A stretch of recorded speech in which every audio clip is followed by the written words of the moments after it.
तो मूवी शुरू होती है और हमें एक आदमी को दिखाया जाता है जिसका नाम होता है स्पूनर। वो बहुत ही ज्यादा भयानक नाइटमेयर देख रहा होता है। ये आदमी इस मूवी का हीरो है। नाइटमेयर देखने के बाद वो उठ जाता है और अपने आप को फ्रेश करने के लिए नहाने चला जाता है और फिर रेडी होता है। ये टाइम दिखाया गया है 2025 का, जहाँ पर अब शिकागो में हर जगह रोबोट्स की ही चलती है, क्योंकि अब लोगों के सभी काम रोबोट्स कर रहे हैं। यानी कि इंसान जो थोड़े बहुत काम करता था वो भी अब उसे करने की जरूरत नहीं है। रोबोट्स इंसान के छोटे मोटे काम आसानी से कर देते हैं और बड़े बड़े काम भी करते हैं। वो इंसान के बहुत से काम आते हैं, मतलब कि वो उनके कुत्तों को घुमाते हैं, उनका जरूरी सामान स्टोर से लाते हैं, उनके लिए हर जरूरत का सामान घर तक पहुंचाते हैं। इसके अलावा बहुत कुछ। इसके साथ साथ वो लोगों के घर डिलीवरी का काम भी करते हैं। यानी कि इंसान जो काम के खुद करता था वो अब रोबोट्स करने लगे हैं। इसके बाद हम एक दूसरे लड़के को देखते हैं जिसका नाम फैबर होता है। वो स्पूनर के पास आता है और उसे बोलते हैं कि तुम्हारी कार बहुत ज्यादा अच्छी है और खूबसूरत भी है। मैं एक लड़की को पटाना चाहता हूँ और उसके लिए मुझे तुम्हारी इस कार की जरूरत पड़ेगी, तो क्या तुम मुझे ये कार दोगे? जिस पर स्पूनर कहता है कि तुम्हें अभी यहाँ से चले जाना चाहिए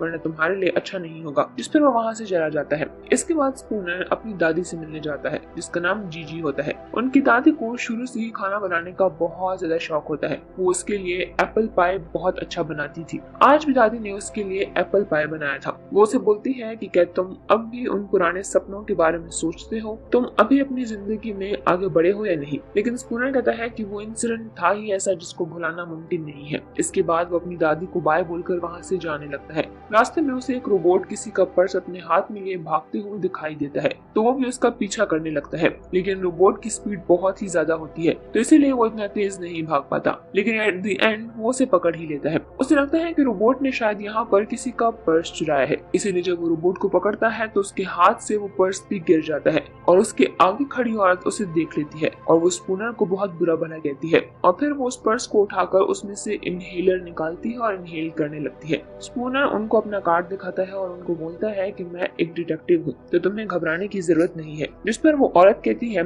कि तुम गधे हो, ये मेरा पर्सनल रोबोट है, ये मेरा पर्स नहीं चुरा रहा था बल्कि ये मेरा पर्स घर से ला रहा था। मैंने ही इसे घर से मेरा पर्स लाने को कहा था। और इससे ये साबित होता है कि रोबोट्स इंसान की पर्सनल लाइफ में कितना इंटरफेयर करने लगे हैं। वो इंसान का हर काम करते हैं, यानी कि वो इंसान को तकलीफ नहीं देते हैं बल्कि उनको आराम देते हैं, उनका काम करते हैं। लेकिन डिटेक्टिव तो ये चीज मानने के लिए तैयार ही नहीं है, इसीलिए वो रोबोट पर हमेशा गुस्सा करता है और उनको कभी भी अच्छा नहीं समझता। और फिर बहुत से महीनों के बाद स्पूनर अपने ऑफिस दोबारा जाता है और वहाँ पर उसकी मुलाकात अपने एक दूसरे डिटेक्टिव दोस्त जॉन से होती है, जो उसे बोलता है कि क्या तुम्हें अभी भी वो सपने आते हैं? तो जिस पर स्पूनर बोलता है कि तुम मुझे वो सपने दोबारा याद मत दिलाओ, मैं वो कभी भी नहीं भूल सकता। इसके बाद जॉन उसको बोलता है कि हमारे पास एक क्राइम केस आया है, तो तुम्हें उसके लिए जाना होगा। इसीलिए अब वो अपनी कार में उस जगह पर चला जाता है और वो जगह बेसिकली यूएसआर होती है। यूएसआर इस वक्त की सबसे बड़ी कंपनी होती है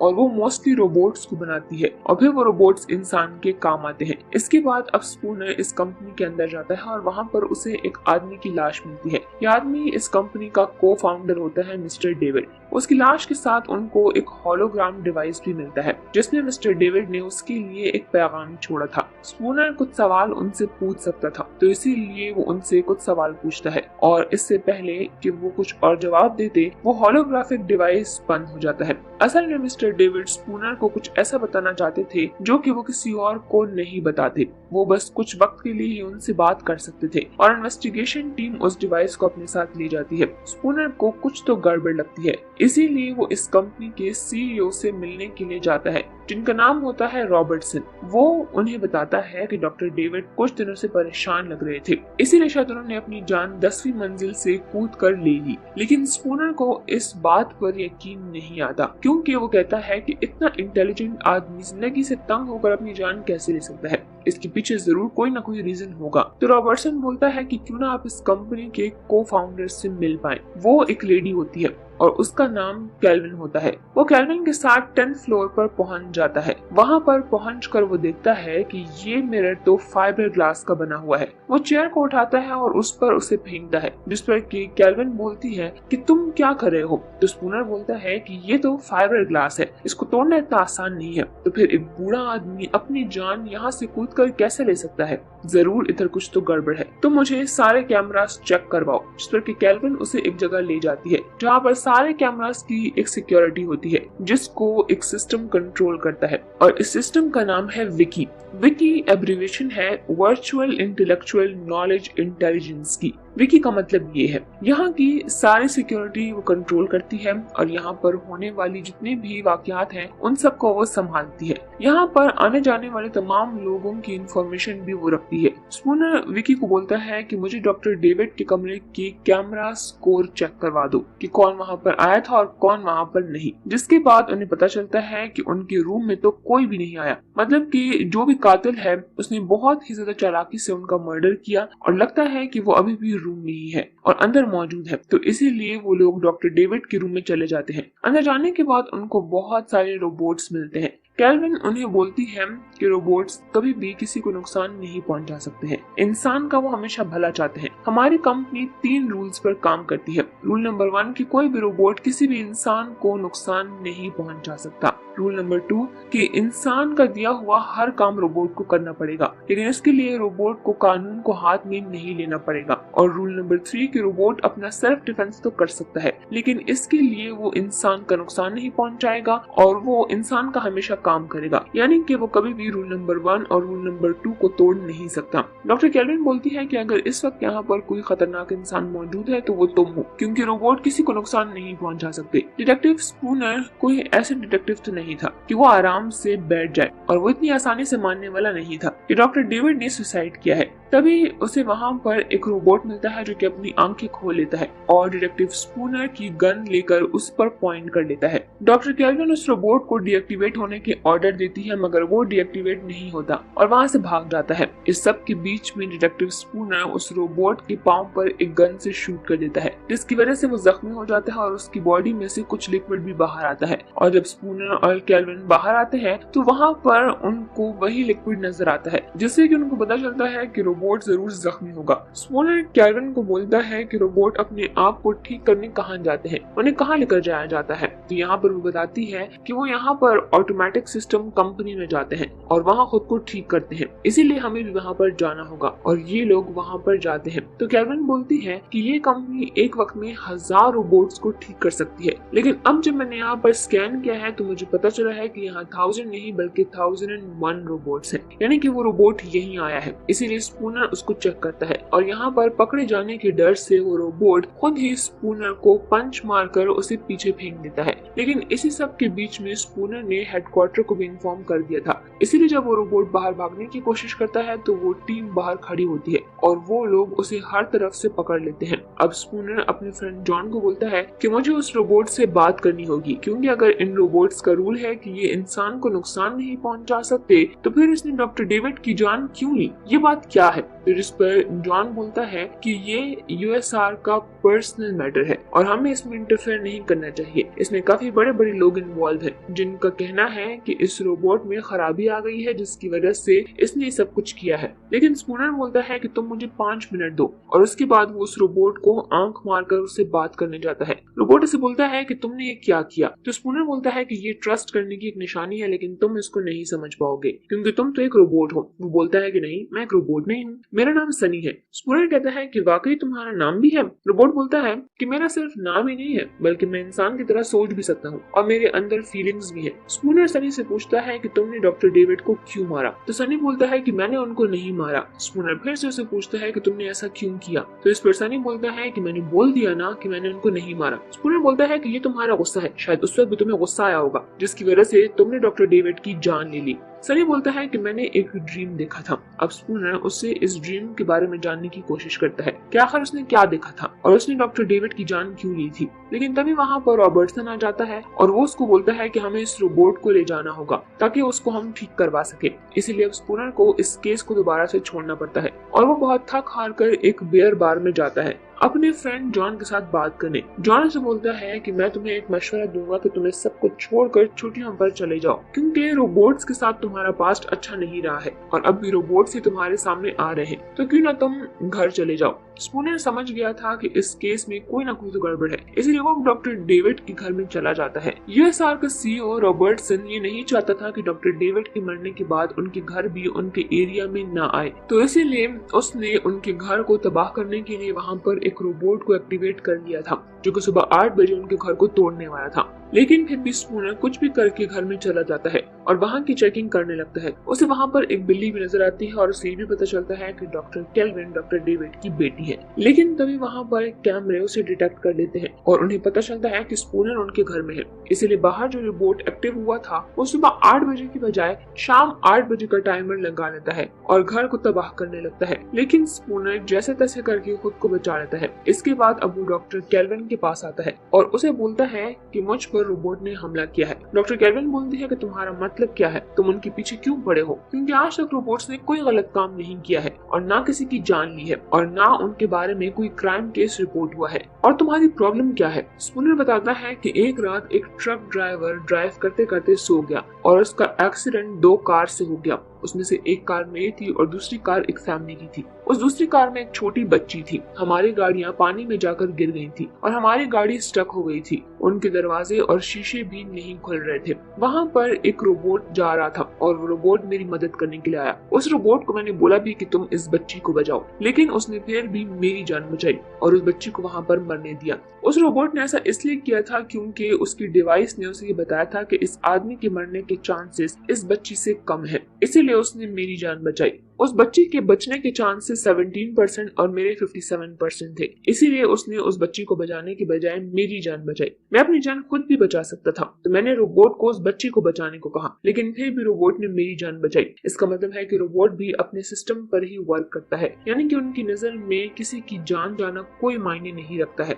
वो सबसे पहले ऐसे इंसान को बचाएंगे जिसके मरने के चांसेस कम हो। हालांकि वो उस बच्ची को भी बचा सकता था और मैं खुद को, लेकिन फिर भी उसने अपने सिस्टम पर काम किया। और यही वजह है कि मैं अब रोबोट्स पर बिल्कुल भी भरोसा नहीं करता और उनको पसंद भी नहीं करता। और उस हादसे में अपना एक हाथ भी मैंने खो दिया था और फिर इसीलिए डॉक्टर डेविड ने मेरी हेल्प की थी, इसीलिए मैं उनके केस को इतना सीरियस ले रहा हूँ। अब नेक्स्ट डे हमें पता चलता है कि यूएसआर कंपनी ने न्यू रोबोट्स लॉन्च किए हैं NS5 और ये रोबोट्स NS4 को अपग्रेड करके बनाए गए हैं। लोगों को ये बताया गया है कि NS5 रोबोट पिछले रोबोट से कहीं ज्यादा अच्छे और ताकतवर हैं और ये आपके बहुत से काम कर सकते हैं। अब हमें डॉक्टर केल्विन को दिखाया गया है जो कि नैनाइट्स से सनी की सारी मेंटल हालत को दोबारा से रिस्टोर कर रही हैं ताकि कि वो उसे ठीक कर सकें या फिर पूरी तरह से डिसमेंटल कर सकें। अब यहाँ पर हमें पता चलता है कि नैनाइट्स ऐसे वायरस हैं जो कि रोबोट्स को डिस्ट्रॉय या फिर ठीक कर सकते हैं। अब जैसे डॉक्टर केल्विन उसके दिमाग को रिस्टोर कर रही होती है तो उनको पता चलता है कि इसकी क्रिएशन तो बहुत अलग तरीके से हुई है। इसमें तो इंसानों जैसी फीलिंग्स है और ये इंसान की तरह सोच भी सकता है।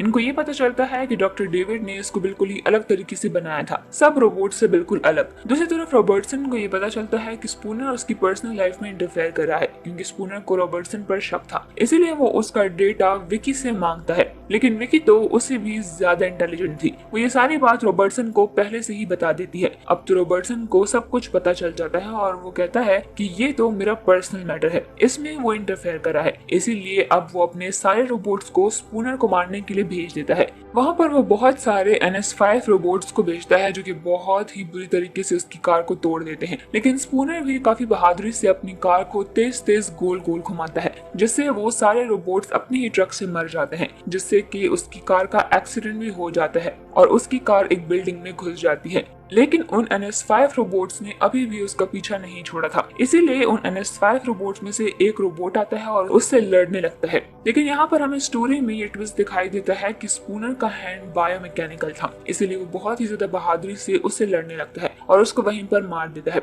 इससे पहले कि जॉन उसे कुछ पूछ पाता, जो NS5 रोबोट्स अभी बचे हुए थे वो भी खुद को मार देते हैं। अब इसके बाद उस जगह पर पुलिस की टीम आती है और उसमें जॉन भी होता है। जॉन उसे पूछता है कि यहाँ पर क्या हुआ था, तो वो बोलता है कि रॉबर्टसन ने अपने NS5 रोबोट्स को मुझे मारने के लिए भेजा था, जिस पर जॉन बोलता है कि फजूल बातें मत करो, रोबोट्स किसी को भी नुकसान नहीं पहुंचा सके, तुम्हारी मेंटल हालत ठीक नहीं है इसीलिए तुम्हें इस जॉब से निकाला जाता है। इसके बाद स्पूनर अपना कार्ड और अपनी गन वहीं पर छोड़कर वहां से चला जाता है। इसके बाद रात को जॉन के पास डॉक्टर केल्विन आती है। वो उसे बोलती है कि जब मैं उस रोबोट को यानी कि सनी को डायग्नोस कर रही थी तो मुझे बहुत सी बातें पता चली कि डॉक्टर डेविड ने उसे बहुत ही डिफरेंट तरीके से बनाया है। हालांकि मुझे उसकी पूरी मेमोरी को डिलीट करने के ऑर्डर्स आए थे, लेकिन फिर भी मैं उसकी जगह दूसरे रोबोट की मेमोरी को डिलीट कर गई और वो अभी भी मेरे पास है और वो तुमसे कुछ बात करना चाहता है, इसीलिए मैंने उसे नहीं मारा। मैंने उसे एक सीक्रेट जगह पर छुपाया है। अगर तुम उससे मिलना चाहते हो तो हम दोनों वहाँ पर जा सकते हैं। अब दोनों वहाँ पर जाते हैं और सनी बताता है कि मैं डॉक्टर डेविड का बेटा हूँ। उन्होंने मुझे बिल्कुल अपने बेटे की तरह ही पाला है।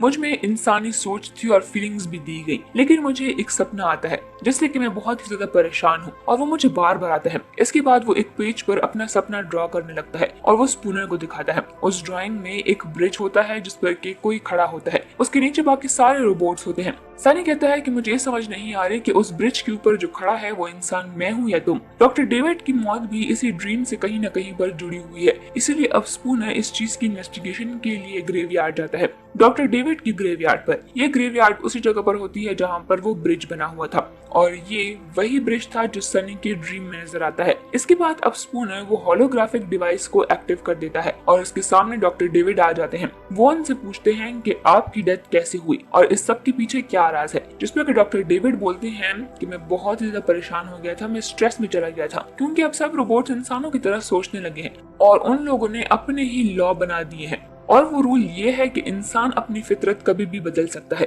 मींस के रोबोट भी अपनी फितरत बदल देंगे और उनकी मर्जी हो तो वो किसी भी वक्त किसी को भी मार देंगे। जबकि इंसान के सारे काम रोबोट्स करते हैं तो इंसान की जान लेने का काम भी अब रोबोट से करेंगे। इसीलिए इनको रूल नंबर 1 और 2 को तोड़ना पड़ेगा और वो ये है कि किसी भी इंसान को नुकसान न पहुंचाना। और इन्हीं सब बातों की वजह से मैं बहुत ज्यादा परेशान रहने लगा था और आखिर में मैंने सुसाइड कर लिया। स्पूनर अब उनसे पूछते हैं कि आगे क्या होगा, तो जिस पर वो बोलते हैं कि आगे अब जंग होगी। इसके बाद अब उसकी नजर आगे पड़े हुए एक कंटेनर पर जाती है जहां पर NS5 रोबोट्स NS1, 2, 3 को मार रहे होते हैं। उनमें से एक रोबोट की नजर स्पूनर पर भी पड़ जाती है और वो उसको भी मारने के लिए आगे बढ़ता है, लेकिन NS1 और NS2 के रोबोट्स उसको किसी भी तरह से बचाते हैं और वो वहां से भाग जाता है। इसके बाद अब वो डॉक्टर कैल्विन के पास आता है और वो उसे बोलती है कि रोबोट ने अपने रूल्स बनाए हुए हैं, यानी कि NS5 के रोबोट्स अपने ही रूल्स को फॉलो करते हैं, इसीलिए हमें अब उनसे बात करनी होगी जो कि इन रोबोट्स को बना रहा है, यानी कि इस कंपनी के CEO रॉबर्टसन से। और जब ये दोनों रॉबर्टसन से बात करने के लिए उसके रूम में जाते हैं तो इनको पता चलता है कि वो तो पहले से ही मरा हुआ है। उनके पहुंचने से पहले ही इसको किसी ने मार दिया था। इसका यही मतलब था कि उन रोबोट्स को रॉबर्टसन कंट्रोल नहीं करा था बल्कि विकी कंट्रोल कर रही थी, यानी कि वो रूल नंबर 4 विकी ने ही लॉन्च किया था और उसी के रूल पर रॉबर्टसन काम कर रहा था। अब यहाँ पर वो डॉक्टर से पूछता है कि हम इन सब से पीछा कैसे छुड़ा सकते हैं, तो जिस पर उसको याद आता है कि इससे इंस्टेंट पीछा छुड़ाने का एक ही रास्ता है, नैनाइट्स से विकी को डिस्ट्रॉय करना। और अगर हम इनको विकी के डैमेज में डाल देंगे तो उसका सारा डेटा डिलीट हो जाएगा। और अब हमें सनी को दिखाया जाता है जिस पर NS5 के बहुत से रोबोट्स हमला कर रहे होते हैं। वो फिर भी बहुत बहादुरी से अपनी जान बचा लेता है और अब वो पहुंच जाता है डॉक्टर कैल्विन और स्पूनर के पास। वो NS5 के रोबोट बहुत ही कोशिश करते हैं कि वो उन्हें रोक ले, लेकिन वो रोक नहीं पाते। उनमें एक बहुत बड़ी जंग होती है और वो लोग स्पूनर को रोकने की कोशिश करते हैं, लेकिन आखिर में स्पूनर एक बहुत बड़ी जंप लगाकर अपने ही हाथों से विकी के दिमाग में वो नैनाइट्स डाल देता है, जिससे कि विकी डीएक्टिवेट हो जाती है और एक बहुत बड़ा हादसा होते होते रुकता है और अब हर जगह खामोशी होती है और पीस होता है। इस मूवी के पोस्ट क्रेडिट सीन में दिखाया जाता है कि कोई ब्रिज पर खड़ा होता है और नीचे बाकी सभी रोबोट्स भी होते हैं और उनका कंट्रोलर और कोई नहीं बल्कि सनी ही था। और इसी के साथ ही मूवी यहीं पर एंड हो जाती है।